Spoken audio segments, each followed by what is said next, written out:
and examine our lives. Do we fully acknowledge God as the source and authority of our existence? Are we rendering to God our love, worship, and devotion, love of all else? Are we ready to participating in the society with a sense of responsibility and integrity? In the city of God of St. Augustine, he said, "You have made us, O Lord, for yourself, and our heart is restless until it rests in you."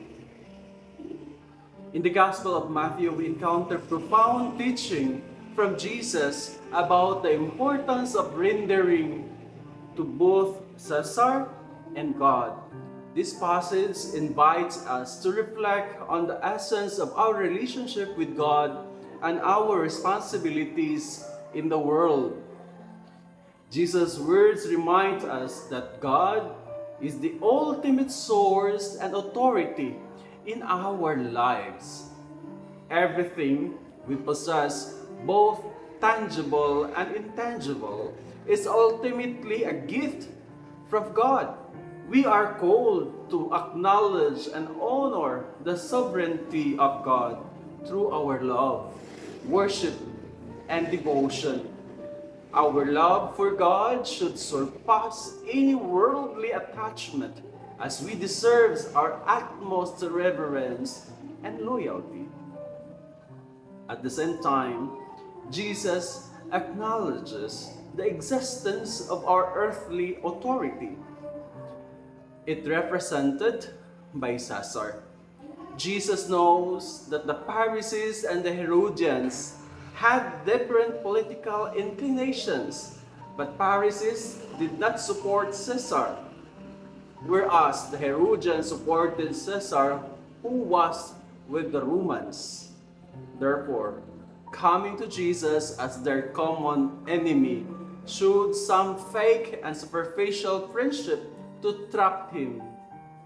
Jesus responded to their questions wisely, and he highlights the importance of fulfilling our civic duties and responsibilities as members of the earthly city, as St. Augustine put it.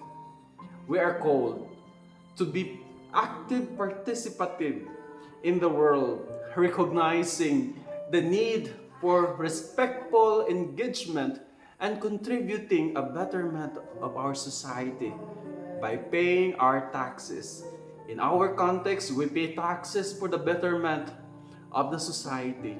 We give tithes, pledges to the church for the development and improving the church structure and sustaining the church's mission.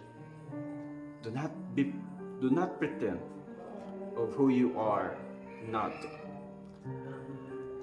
By the deed of Jesus, Christ paid taxes as he was on the earth. Yes, let me share with you that he told Peter to go to the sea, and the first that he catch, no, the first fish he catch out contained a coin, that the coin was used to pay the temple tax, and that is in Matthew 17:24 to 27. In understanding this teaching, the image of the coin reminds us that as human beings, we are created in the image and likeness of God. That is in Genesis chapter 1, verse 26. We need to uphold a delicate and delicate balance that we are belong to God. We need to love. And God should never be overshadowed or compromised by our alliance to the worldly powers.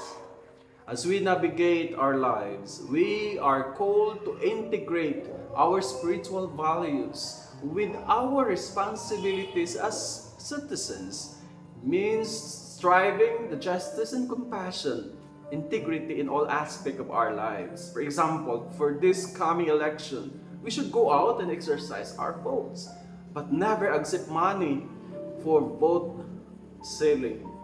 If found guilty, you will be in jail for 6 years. And for the candidate who is guilty of vote buying, he will be disqualified to hold public offices and banned to exercise his right to vote. And that is based on the section 261 on the Omnibus Election Code. Stand for the truth with integrity. What is 1,000 pesos in exchange for your suffering of 3 years term with unlawful and corrupting administration? Rendering to God what belongs to God involves surrendering our entire being to the divine will, allowing God to guide our thoughts, actions, and decisions. It is an invitation to seek His wisdom and embrace His plan for our lives. When we give ourselves fully to God, we align ourselves with His purpose and experience and true fulfillment. Simultaneously, rendering to Caesar what belongs to Caesar calls us to be responsible citizens recognizing the laws and authorities in place. Do not use your power by being good at persuading and manipulating the person. For example, for the students, for the children who ask for a higher amount of his allowance that he may use it for his projects, thesis. But in reality, he will use it for his vices, and he wants for the luxurious desire without emphatically acknowledging the hard work done by his parents just as to acquire such amount. For the politicians arguing to provide a higher budget allocating such project, but in reality most of the amount of budget went to their own wallet, in which corruption and mislead the society and administration to a chaotic at nabaon tayo sa utang. Rather, we must do our duty by means of fulfilling our obligations as law-abiding individuals, contributing positively to the society and working for the common good. In an increasing complex world, the challenge lies in maintaining this delicate balance between our alliance to God and our responsibilities in societies.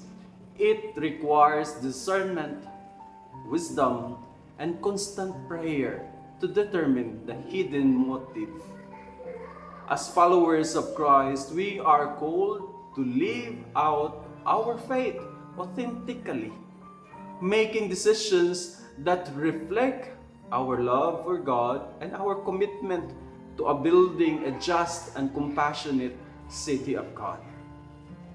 Let us reflect on the teachings of Jesus in the Gospel of Matthew and examine our lives. Do we fully acknowledge God as the source and authority of our existence? Are we rendering to God our love, worship, and devotion, love of all else? Are we ready to participating in the society with a sense of responsibility and integrity? May we strive to live in harmony with both God and society. As we navigate the complexities of life, let us seek God's guidance, surrendering to His will to create a world that reflects His love and justice.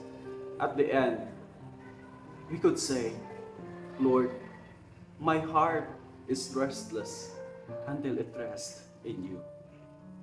Amen.